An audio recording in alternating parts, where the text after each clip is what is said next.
Osho enlighten day, समाधि दिवस, संबोधि दिवस। तो सीधी सी बात है, आज उसी पर बात करेंगे। ज़्यादातर मित्रों का उसी संबंध में प्रश्न भी है।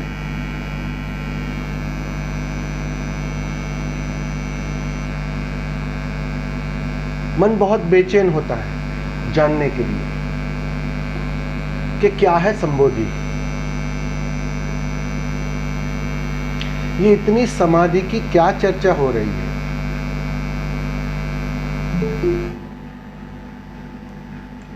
उसकी कीमत तो जानने वाले समझा गए हैं, लेकिन वो कोहिनूर अभी हमारे हाथ में लगा नहीं है, तो मन बहुत बेचैन होता है। उपलब्धि करना है, जानने वाले उसकी गहरी प्यास जगा गए हैं कि कुछ खास है। सारा अध्यात्म इसी समाधि, इसी संबोधि की खोज के आधार पर बना है। तो कुछ तो खास बात है उसमें।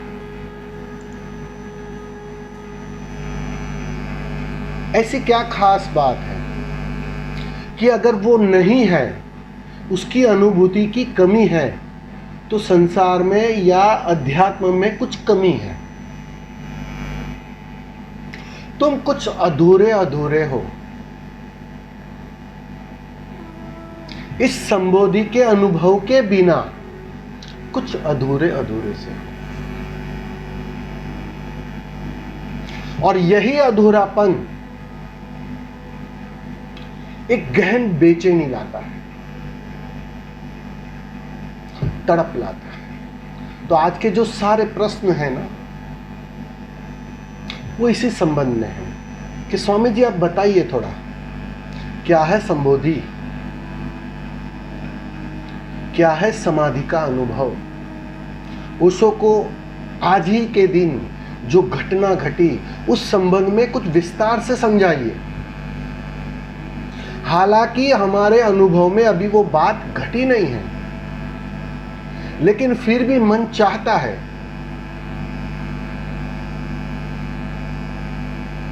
कि कुछ तो उस पर प्रकाश डालिए। मन जानना चाहता है, भले किसी और का अनुभव हो, लेकिन मन उस अनुभव को भी भरना चाहता है। तो उसी के संबंध में ये जो ज्यादातर प्रश्न है आज के, वो उसी के संबंध में है। तो आज हम उसी संबोधि और उसी समाधि के संबंध में चर्चा करेंगे, बात करेंगे। उसके रिलेटेड कोई आपको प्रश्न उठे, बात उठे, तो जरूर से पूछ ले। लेकिन आज बात चलेगी संबोधि और समाधि के संबंध में, जो ओशो ने आज ही के दिन 21 मार्च को 1953 को अनुभव किया था। उसी के संबंध में चर्चा करेंगे और बात करेंगे कि क्या है संबोधि।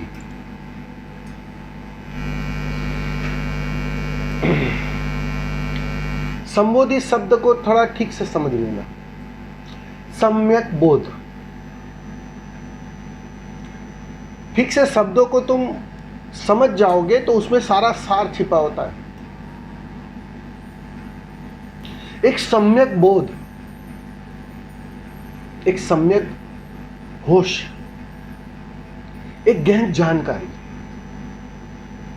अब तुम्हारे वाली बुद्धि की जानकारी नहीं, तुम जिस जानकारी को जानते हो बुद्धि से, मन से, उस जानकारी की मैं नहीं बात कर रहा हूं।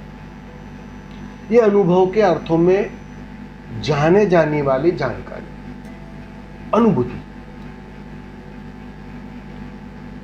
सम्यक बोध।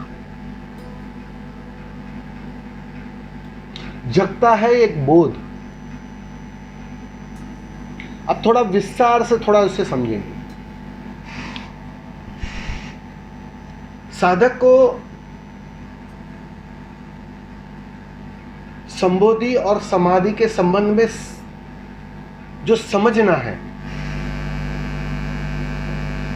और जो परोसा जाता है उसमें बहुत अंतर होता है। अंतर इसलिए होता है क्योंकि जो परोसा जा रहा है वो तुम्हारे मन और मन की मांगों के आधार पर परोसा जा रहा है। पहले तुम्हें बुलाया जाता है, करीब लाया जाता है। तुम करीब आओगे कब? जब तुम्हारी ही भाषा में बात की जाए, तुम्हारी ही समझ के आधार पर गुफ्तगू की जाए, तब तुम करीब आने के लिए राजी होते हो, तैयार होते हो। वो तैयारी जब तक न होगी तब तक जुड़ना या कहो मिलन घटित नहीं होता। इसलिए शुरू शुरू में बात तुम्हारी भाषा में की जाती है, तुम्हारी मांगों के आधार पर की जाती है, तुम्हारी बेचैनियों के आधार पर की जाती है। इसीलिए तुम इन बुद्ध पुरुषों को गलत मत समझना, क्योंकि उन्होंने जो परोसा है तुम्हें, हालांकि वो आखिरी समय में बाधा रूप होगा, लेकिन उस समय की वो मांग थी, उस समय की वो जरूरत थी, क्योंकि मन की सघनता घनी थी, मन की मांग घनी थी। बिना कुछ मिले, बिना कुछ पाए तुम कहीं भी चलने को राजी नहीं हो, कहीं भी दौड़ने को राजी नहीं हो, दिशा बदलने को राजी नहीं हो। जरा गौर करना, यही है हमारा मन का स्वभाव। बाहर भी दौड़ते थे कुछ पाने के अर्थों में, अब तुम्हें भीतर उन्मुख करना है तो तुम्हें कुछ पाने के आधार पर ही उन्मुख किया जा सकता है, क्योंकि वो आदत गहरी है। कुछ मिलेगा, कुछ उपलब्ध होगा, ये आदत बहुत गहरी है। तो तुम्हें शुरू शुरू में दिया जाता है, प्रलोभन दिया जाता है कि संबोधि घटेगी, समाधि घटेगी, बुद्धत्व अवतरित होगा, तुम उस अमनी अवस्था में प्रवेश करोगे और वहां आनंद ही आनंद है, सब कुछ ठीक है, वहां मोक्ष ही मोक्ष है। मोक्ष का मतलब ही इतना है, जिसने दुख जाना नहीं, वो अवस्था मोक्ष है, परम मुक्ति। अब ये सारे प्रलोभन जब तक दिए नहीं जाते हैं तब तक तुम भीतर के लिए उन्मुख नहीं होते, भीतर के लिए तैयार नहीं होते। अब तुम हो गए तैयार, कुछ मिलेगा, कुछ प्राप्त होगा, कुछ उपलब्ध होगा, मतलब तुम जो हो उसमें कुछ और सम्मिलित हो जाएगा और कुछ ऐड हो जाएगा। बस इसी भ्रांति को तोड़ना जरूरी है साधक को। वो तो प्रलोभन मात्र था, ठीक से समझ लेना। मैं आज उदाहरणों से तुम्हें उसी भाषा में समझाऊंगा। प्रलोभन मात्र था।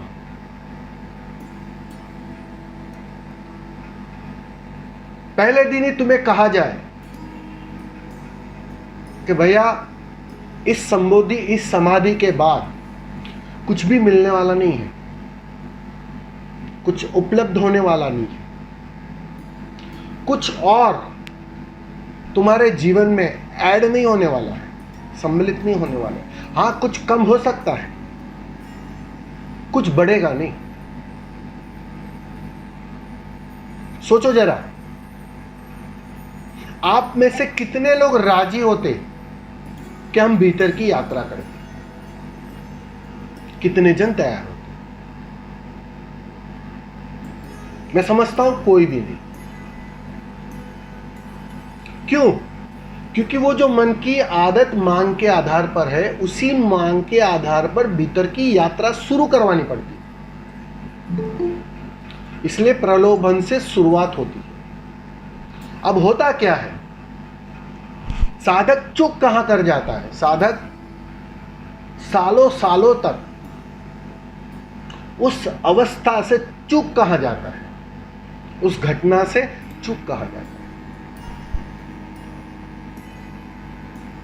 वो जो कुछ मिलेगा, कुछ उपलब्ध होगा, ये जो कुछ की मांग, वो चाहे मोक्ष की हो, चाहे बुद्धत्व की हो, चाहे समाधि का हो, चाहे संबोधि का हो, ये सारी जो मांगे हैं, ये जो आनंद की जो गहरी मांग है, वो जाने अनजाने अचेतन में नई मांग के आधार पर खड़ी हो जाती है, और ये सबसे बड़ी बाधा हो जाती है। साधक अगर कहीं रुकता है, कहीं अगर उसकी यात्रा ठहर जाती है, तो इसी बिंदु पर होती है कि वो अब अध्यात्म की मांग से भर गया है। और संबोधि उपलब्ध ही तब हो सकती है जब तुम्हारी सारी मांगे गिर जाए, मांगने वाला गिर जाए, मांगने वाला विसर्जित हो जाए, समाप्त हो जाए, तब बात बनती है। तब तक वो बात नहीं बनती।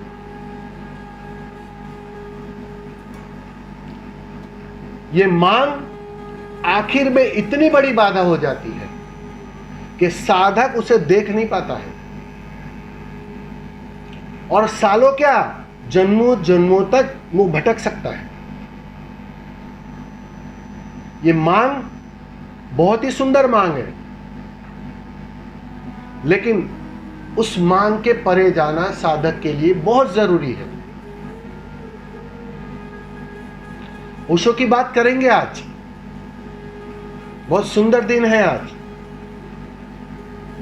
लेकिन उससे कुछ सीख लेनी है, उससे कुछ ऐसी बात समझनी है कि हमारी यात्रा में कहां रुकावटें हो रही है, कहां हम ठहर गए हैं, बात क्यों नहीं बन पा रही, सालों सालों तक, जन्मों जन्मों तक बात क्यों नहीं बन पा रही।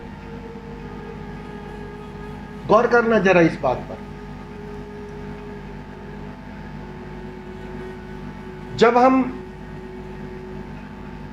गहरे ध्यान में प्रवेश करते हैं, ध्यान की एक गहरी अवस्था में सहज होने लगते हैं, मतलब वह अवस्था हर दिन की एक नियति बनने लगती है। रोज, भले कुछ पलों के लिए, कुछ घंटों के लिए, कुछ समय के लिए, जैसे जैसे वो आदत गहरी होती जाती, वैसे वैसे उसी ही मात्रा में मांग व्यर्थ है वो दिखाई देनी चाहिए साधक को। वो बात साफ होनी चाहिए। एक दिन गिरती है वो मांग।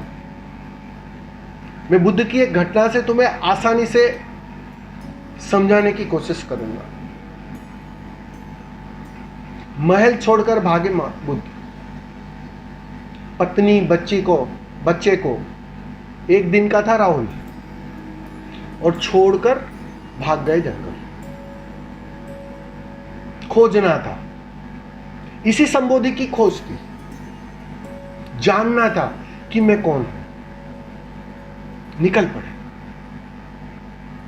यह है साहस, यह है संकल्प। दांव लगाया, पूरा दांव लगाया, दांव में कहीं कमी नहीं छोड़ी। 6 साल तक भटके, वन भटके, बहुत गुरुओं के पास गए कि शायद किसी कोई का इशारा मेरे लिए रास्ता खोल दे। तो बहुत सारे गुरुओं के पास गए, लेकिन हार गए, वहां बात न बनी। क्योंकि जिस गुरुओं के पास गए वो भी अपनी खोज में थे। अब वो आगे की बात बताए तो कहां से बताए? गुरु ओछे पड़ गए, कम पड़ गए, बैठे अपने भीतर डुबकी लगाए, अपने भीतर अपने गहरे में डुबकी लगाए। गहन अध्यात्म भर गया भीतर। अब दिखाई नहीं पड़ रहा था कि यही अध्यात्म बेचैन कर रहा है, संसार तो बेचैन कर रहा है, वो समझ में आ रही थी बात। अध्यात्म बेचैन कर रहा है, वो बात समझने में थोड़ी कठिनाई हो रही। थक गए या कहो हार गए। इस बात को समझ लेना, इस जगत में हार सुनिश्चित है, चाहे संसार कहो चाहे अध्यात्म कहो, यहां हार सुनिश्चित है। क्योंकि तुम गलत हो, अहंकार झूठा है, मन वास्तव में होता ही नहीं है, एक मान्यता भरा है, एक इल्यूजन है, तो उसकी हार तो सुनिश्चित होने वाली है, वो हारेगा एक दिन। तो ये जो बुद्ध थके 6 साल अध्यात्म की यात्रा कर करके थके, इतने थक गए कि अब अध्यात्म भी उबाने वाला हो गया, बेचैन करने वाला हो गया। बैठे उसी बोधि वृक्ष के नीचे बैठे और एक बात बिजली की तरह कौंध गई, समझ में आ गई कि यहां बाहर की दौड़ भी व्यर्थ है और भीतर की दौड़ उससे भी ज्यादा व्यर्थ है। वो बात समझ में आ गई। उसी पल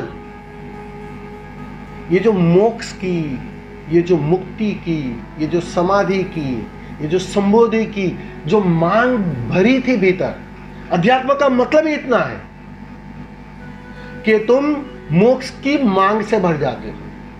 संसार का मतलब ही इतना है कि तुम धन की मांग से भरते हो और यहां तुम मुक्ति की मांग से भर जाते हो। तो ये सारी मांगे एक ही पल में विसर्जित हो गए, गिर गए कि नहीं चाहिए मुझे, अब कुछ भी नहीं चाहिए। बाहर का तो छूट गया, अब भीतर का भी कुछ नहीं चाहिए। अब ना मुझे शांति चाहिए, ना मुक्ति चाहिए, ना बुद्धत्व चाहिए, ना समाधि चाहिए।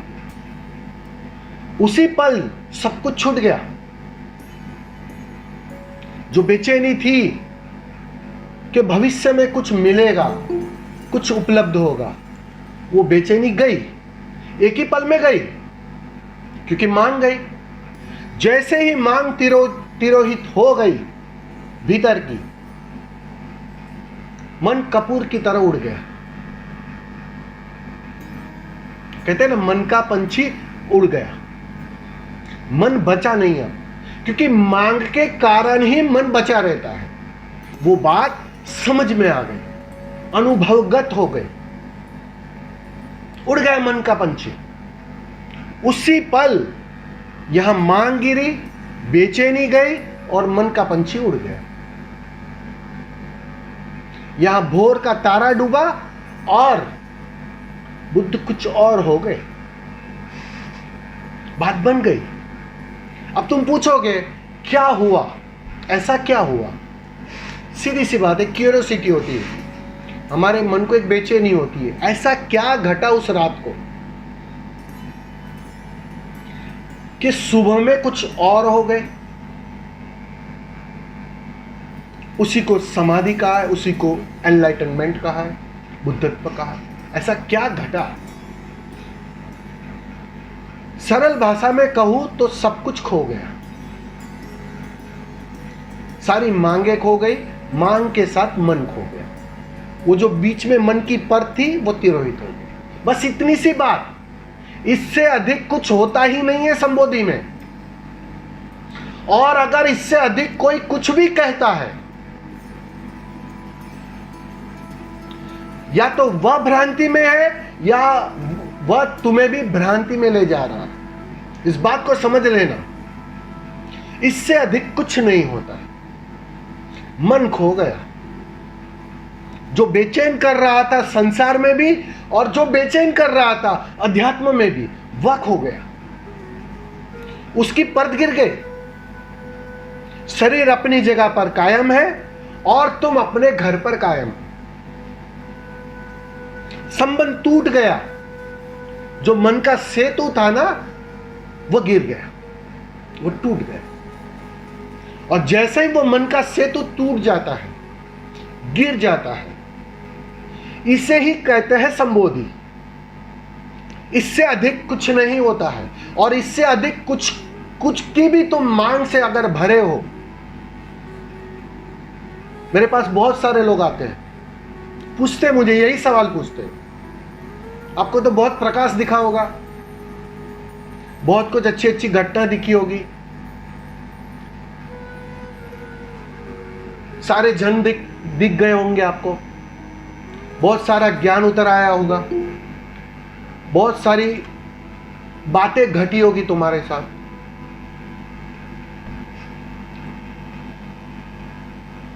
बिल्कुल इसमें से कुछ भी नहीं हुआ। ये मैंने अपने अनुभव से तुम्हें कह रहा हूं, इसमें से कुछ भी नहीं हुआ। हाँ, कुछ खो गया, कुछ कम हो गया, कुछ बढ़ता नहीं है, कुछ कम हो गया।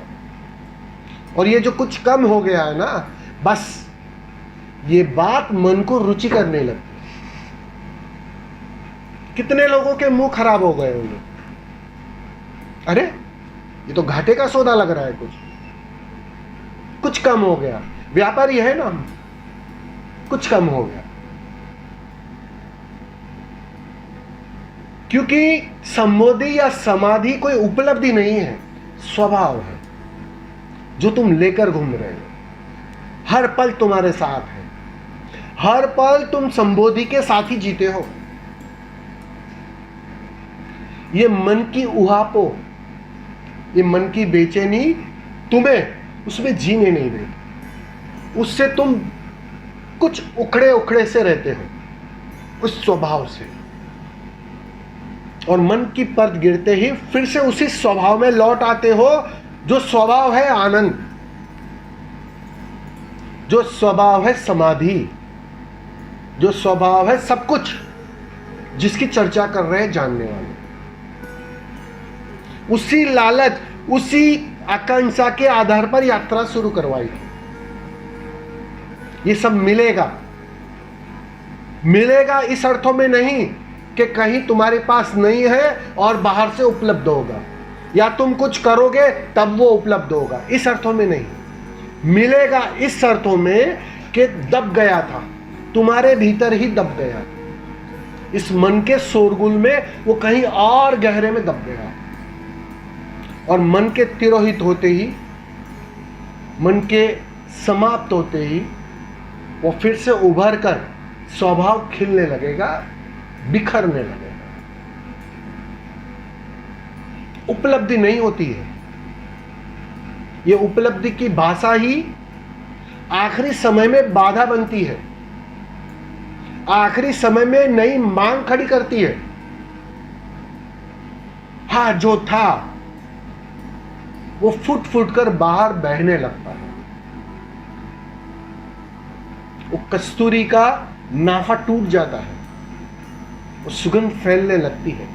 वो है सुगंध आनंद की, वो है सुगंध समाधि की, वो है सुगंध संबोधि की। ये घटना है। ये मैं आज इसलिए चर्चा कर रहा हूं कि आज बहुत शुभ दिन है। ओशो को भी आज के दिन ही ये बात बनी थी। ज़्यादातर लोगों ने ये फिल्म भी देखी होगी और मैंने आज उसका एक वीडियो भी डाला है सारे ग्रुपों के अंदर कि ओशो को जो घटना घटी रिबेलियस फ्लावर में, वो फिल्म में बताई है। बहुत सुंदर घटना बताई है, बहुत सरलता से बताई है। थोड़ा देखना उसको, 2 बार 3 बार देखना, थोड़ी बात समझ में आई। और मैं समझता हूं ये जो फिल्म बनाई थी रिबेलियस फ्लावर, जिन्होंने भी बनाई थी, बहुत सुंदर और बहुत ही सरलता से उस घटना को बताने की कोशिश की है उन्होंने। कोई क्लाइमेक्स नहीं खड़ा किया है, वरना फिल्म का मतलब ही होता है मन को ये फिल्म रुचिकर नहीं लगती है, क्योंकि क्लाइमेक्स नहीं होता है उसमें कोई बाहुबली नहीं आता है, एक सर्वसाधारण, और जो और भी साधारण हो गया, क्योंकि वो जो थोड़ी बहुत पहचान थी वो भी खो गई। अब उसको बयां कैसे करें, तुम्हारे तक उसको कैसे पिरोसा जाए। फिल्म में अगर उसको सरलता से पिरोसो तो फिल्म चलती नहीं है, और या तो उसके आसपास कोई कहानी घड़ लो, कोई अच्छी अच्छी बातें घड़ लो, तो अच्छी अच्छी बातें घड़ लो, अच्छा अच्छा क्लाइमैक्स खड़ा कर लो। जैसे ओशो ने बाहुबली बैठे हैं, आ हा, सारे देवता सारे परमात्मा बस उसकी सेवा में लग गए, ऐसा कुछ दिखा दो तो मन को रुचिकर लगता है, वो फिल्म हिट होती है। दुविधा समझो आप, मन के खो जाने की प्रतिक्रिया दिखानी है तुम्हें, और तुम्हें मन से उसे देखना है। मुझे बहुत सुंदर लगा, इसलिए ये मैं वीडियो क्लिप आप सबको मैंने भेजा है, जरा गौर से उसको 2 बार 3 बार देखना, मेरा निवेदन है। तुम्हें बात संबोधि की बहुत आसानी से समझ में आ जाएगी। क्या हुआ ओशो के साथ, क्या हुआ, थोड़ी उस पर भी मैं बात करूंगा, क्योंकि आज का पूरा दिन उसी के लिए है। क्या हुआ, एक पागलपन था,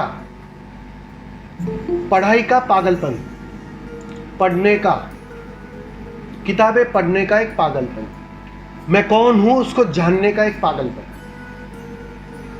एक बेचैनी की, गहरी बेचैनी। इसी को कहते हैं अध्यात्म की बेचैनी। चैन से ना बैठूंगा जब तक जान ही ना लो कि मैं कौन हूं। गहरी बेचैनी, तुम इस बेचैनी को थोड़ा समझो। ठीक से बेचैन नहीं हुए हो तुम, वरना मैं दावे से कहता हूं बात चुटकी में बन जाएगी। वो बेचैनी उतनी तड़प लाई नहीं है, वो तड़प थी उनके अंदर। उस रात उनके साथ भी वही बात बनी जैसे बुद्ध के साथ बनी, बिल्कुल। अगर मैंने बुद्ध की जो कहानी अभी बताई तुम्हें, अगर तुम उससे ठीक से तालमेल करोगे तुम्हें बात साफ हो जाएगी। बेचैनी थी अंदर। गए वो एक वृक्ष के पास चले गए दौड़कर, जैसे कोई खींच रहा था, कोई पुकार रहा था, कोई अज्ञात जो भीतर प्रवेश करना चाह रहा, वो पुकार रहा। गए दौड़े दौड़े उसी वृक्ष के पास बैठे। क्या हुआ पता नहीं है, ओशो ने भी उसका कोई जिक्र नहीं किया है, क्योंकि वो जिक्र करने वाली बात ही नहीं है।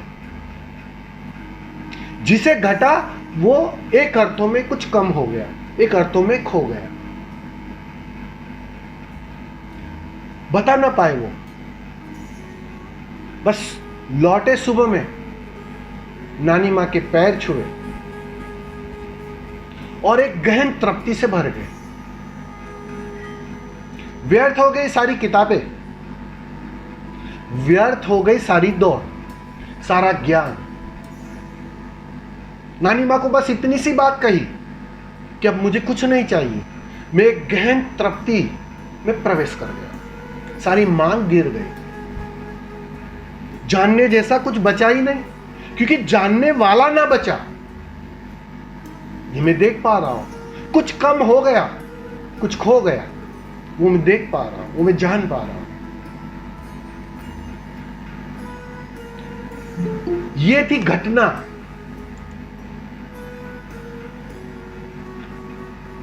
बुद्ध के और ओशो के इस दोनों उदाहरण से मैं तुम्हें इतना ही बताना चाह रहा हूं। गौर से अगर देखोगे तो कुछ भी खास इसमें नहीं होता है। और अगर कुछ भी खास की अगर तुम्हारी मांग है तो थोड़ा टटोल लेना। अगर वो मांग है तो वो मांग सबसे बड़ी बाधा है, रुकावट है। वो मिटने नहीं देगी तुम्हें, वह खोने नहीं देगी तुम्हें, वो नए सपने से, नई आकांक्षा से भर जाएगी। वो राह देखेगी कि आएगा कोई सूरज मेरे भीतर भी, प्रकाश ही प्रकाश हो जाएगा। वो प्रकाश की राह देखने लगता है। और मैं तुम्हें कहता हूं ये सबसे खतरनाक बाधा है। अगर तुम उस उलझन में पड़े तो चूके।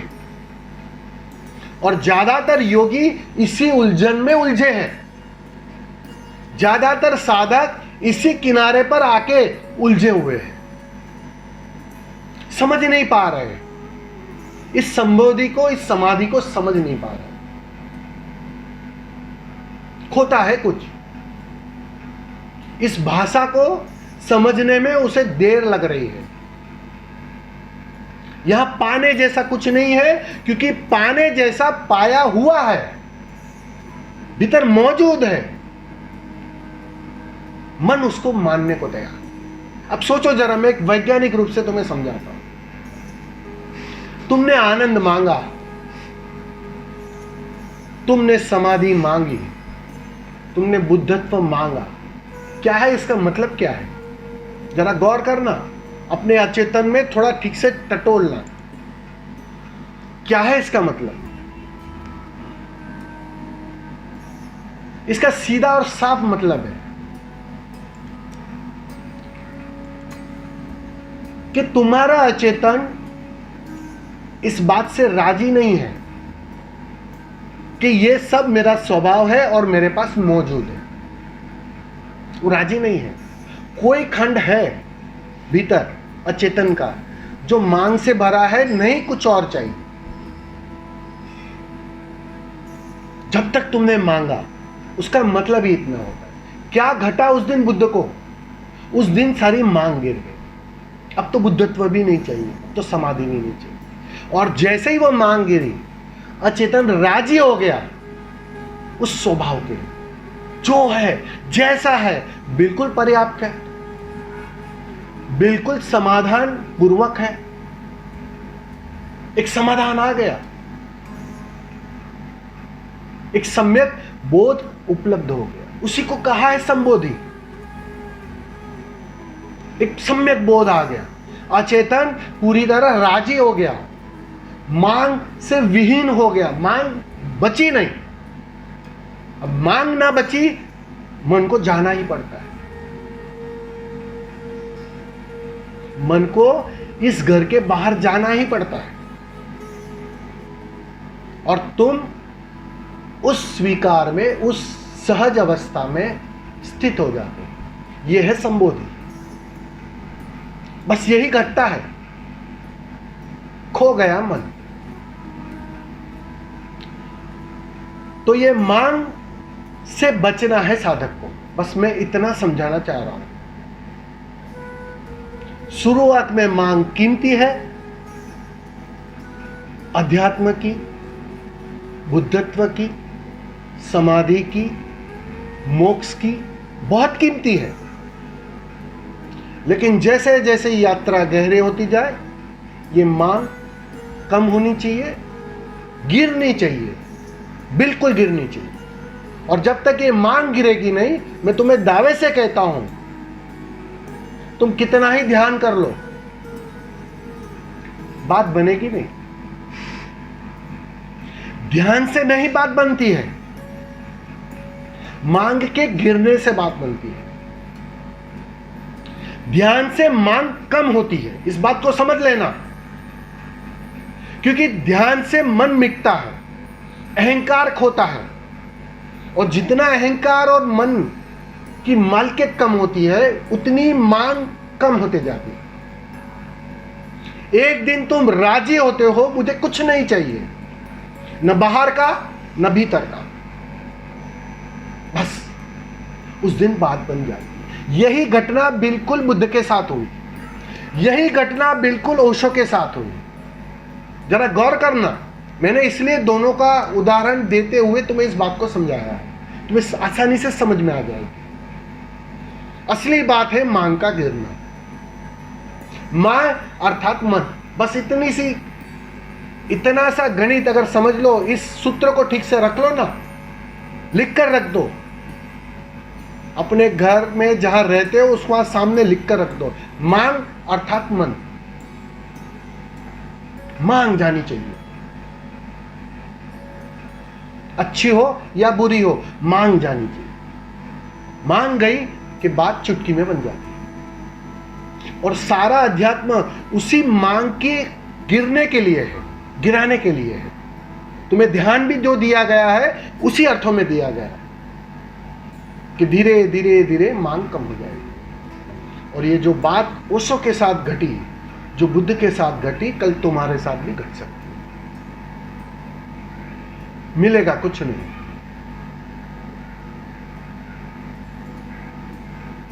लेकिन अब थोड़ा पॉजिटिव पहलू में तुम्हें बता देता हूं, ताकि तुम मायूस ना हो जाओ कि स्वामी जी ने तो और नाराज कर लिया, वरना नई बेचैनी पकड़ लेगी। मैं तुम्हें कहता हूं मिलेगा कुछ नहीं, लेकिन पता चल जाएगा कि मैं सम्राट हूं,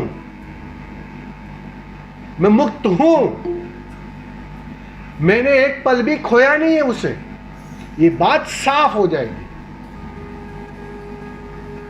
अब नाचोगे नहीं तो करोगे क्या? उत्सव नहीं मनाओगे तो करोगे क्या? बांटोगे नहीं तो करोगे क्या? ये बांटना उसके पश्चात आता है, दिखाई पड़ता है, सम्राट होना दिखाई पड़ता है। अभी भी हो तुम सम्राट, बस भिखारी बने, भिखमंगे बने। सोचो आप, सम्राट जब भिखमंगा रहता है, उसकी बेचैनी समझो, बस वही हालत तुम्हारी। और जागने का मतलब ही इतना है, संबोधि का मतलब ही इतना है कि सम्राट होना दिखाई पड़ता है, साफ हो जाती है बात, दृश्य क्लियर हो जाता है। अब दुनिया यही रहती है, यही पत्नी, यही बच्चे, यही लोग, यही मित्र, यही शत्रु, सब कुछ यही रहता है। नजरिया बदल जाता है। पहले मन के माध्यम से तुम देखते थे तो उसी व्यक्ति में अच्छा भी दिखाई पड़ता था, उसी व्यक्ति में बुरा भी दिखाई पड़ता था। अब मन का चश्मा तो गया, अब भी दिखाई पड़ता है, अब भी वह शुद्धतम अवस्था में दिखाई पड़ता है, क्योंकि तुम शुद्ध हो गए, तुम मन से परे हो गए। अब शुद्धतम जो स्वभाव है परमात्मा होना, वह दिखाई पड़ता है। मन का चश्मा गया, मन के चश्मे के कारण द्वैत दिखता है, मन के चश्मे के कारण रंगीन दिखता है सब कुछ, वो रंग चला जाता है, वो द्वैत चला जाता है। तो मन तिरोहित हो जाता है। बस इतनी सी बात है। मन के खोने को कहा है संबोधि, मन का मिट जाना है समाधि। कुछ कम होगा, बस उस तैयारी के साथ साधना जगत में प्रवेश करना।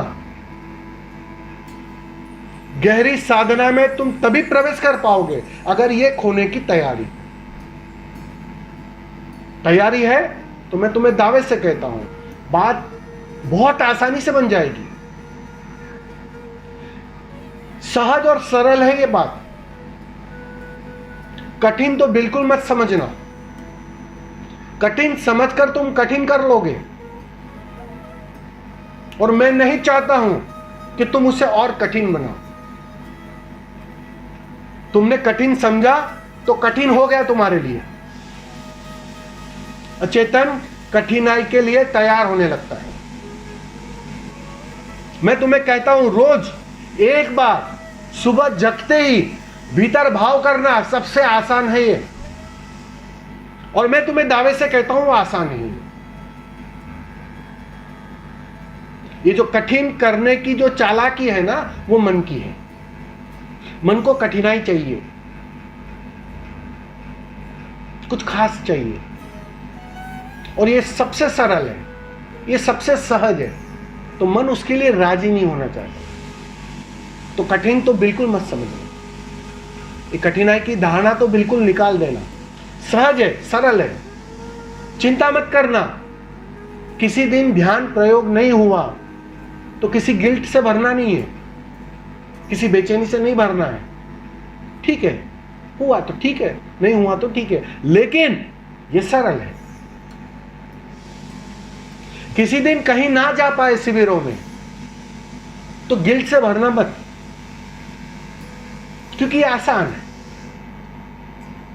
और मैं तुम्हें कहता हूं, आसान जितना समझोगे उतना तुम्हारे लिए आसान होगा, बिल्कुल आसान होगा। कठिनाई मन का लक्षण है और सहज और सरलता तुम्हारा स्वभाव है। बस इतनी सी बात, अगर ये समझ थोड़ी भी तुम्हारे समझ के साथ जुड़ जाए ना,